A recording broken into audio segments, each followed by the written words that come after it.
Hello friends, Radhe Radhe. आज हम बात करेंगे क्या बांके बिहारी जी की जो फोटो है वो घर में रख सकते हैं। बांके बिहारी मंदिर वृंदावन के सबसे पवित्र प्रसिद्ध मंदिरों में से एक है। यह मंदिर भगवान कृष्ण को समर्पित है, जिनके बांके बिहारी के नाम से जाने जाते हैं। मंदिर में जो स्थापित भगवान कृष्ण की मूर्ति को अत्यंत चमत्कारी माना जाता है और यह माना जाता है कि इसमें दो आत्माएं हैं। को बता दूं कि बांके बिहारी मंदिर का निर्माण 1864 में स्वामी हरिदास ने करवाया था। स्वामी हरिदास एक महान संगीतकार और भगवान कृष्ण के भक्त थे। ऐसा माना जाता है कि भगवान कृष्ण उनकी भक्ति से प्रसन्न हुए, उन्हें बांके बिहारी के रूप में दर्शन दिए। अब ऐसे में क्या बांके बिहारी जी की तस्वीर घर में लगा सकते हैं और किस दिशा में लगाना शुभ होता है वो जानेंगे। बांके बिहारी जी की फोटो घर में रखना शुभ माना जाता है। बांके बिहारी जी की फोटो को हमेशा घर के मंदिर में या किसी पवित्र स्थान पर रखें। ऐसे स्थान पर रखें जहां आप नियमित रूप से उनकी पूजा कर सके, उनका दर्शन कर सके। तो दिशा बताऊंगी मैं आपको कहाँ रखनी है, किस दिशा में बांके बिहारी की फोटो घर में रखनी चाहिए। वास्तुशास्त्र के अनुसार घर में बांके बिहारी की फोटो रखने के लिए कुछ खास दिशाओं को शुभ माना जाता है। अगर आप बिहारी जी की तस्वीर लगा रहे हैं तो उसे उत्तर पूर्व दिशा में लगानी शुभ मानी जाती है। यह ज्ञान, बुद्धि और सकारात्मक ऊर्जा का प्रतीक है। इस बात का ध्यान रखें कि बांके बिहारी की फोटो को कभी भी दक्षिण दिशा में नहीं रखना चाहिए। अगर आप कोई दक्षिण दिशा में जो पिक्स रखी हैं वो भी आप ध्यान से सुने कि कौन सी नहीं रखनी चाहिए आपको। बांके बिहारी की फोटो या मूर्ति को घर में रखने के नियम। बांके बिहारी की फोटो या मूर्ति को घर के उत्तर पूर्व कोने में रखना शुभ माना जाता है। इस दिशा को देवताओं की दिशा मानी जाती है। आप इसे पूर्व दिशा में भी रख सकते हैं। बांके बिहारी की फोटो या मूर्ति को एक साफ और पवित्र स्थान पर स्थापित करें। इसे पूजा घर में या किसी ऐसे स्थान पर रखें जहां आप नियमित रूप से पूजा कर सकें। नियमित रूप से फोटो या मूर्ति की साफ सफाई करें।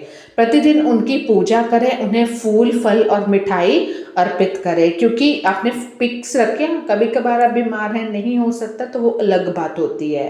बांके बिहारी की फोटो या मूर्ति घर में रखने से सकारात्मक ऊर्जा का संचार होता है। यह घर के वातावरण को शुद्ध और शांत करता है।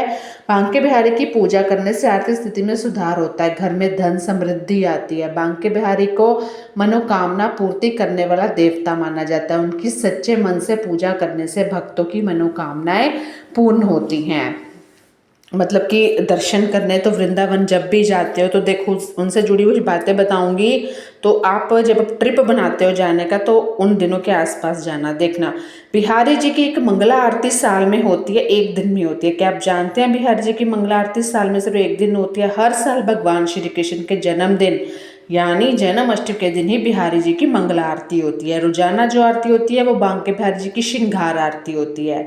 तो इस फैक्ट के बारे में बहुत कम लोग जानते हैं। साथ ही अगर आप बांके बिहारी जी के मंगला आरती देखना चाहते हैं तो जन्माष्टमी के दिन आप दर्शन का लाभ ले सकते हैं। लेकिन वही बात होती है, हम गए थे, इतनी भीड़, दर्शन ही नहीं कर पाता कोई। मतलब इतनी भीड़ हो रखी है, अच्छे से दर्शन नहीं हुए, मतलब सेटिस्फैक्शन नहीं होती।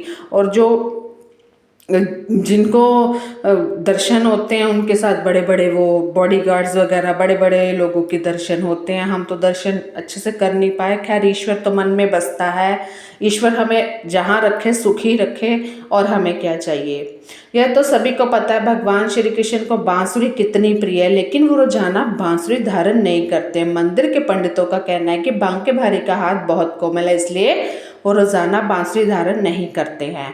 बिहारी जी को केवल शरद पूर्णिमा के दिन ही साल में एक बार बांसुरी धारण करवाया जाता है।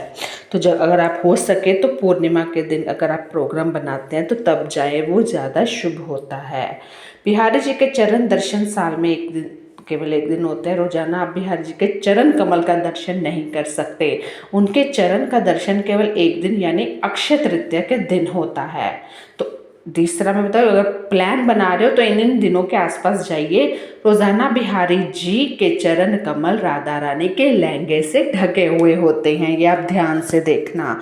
तो इन तीनों चीज़ों का, खैर जन्माष्टमी में तो बहुत भीड़ होगी, लेकिन आप ये अक्षय तृतीया और पूर्णिमा के आसपास जाने की कोशिश करें।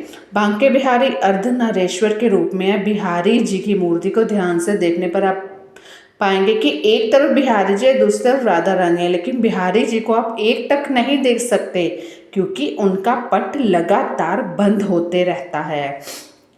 तो ये थी हमारे बांके बिहारी जी की प्यारी सी वीडियो। कैसी लगी आप सबको गाइस ज़रूर बताइए।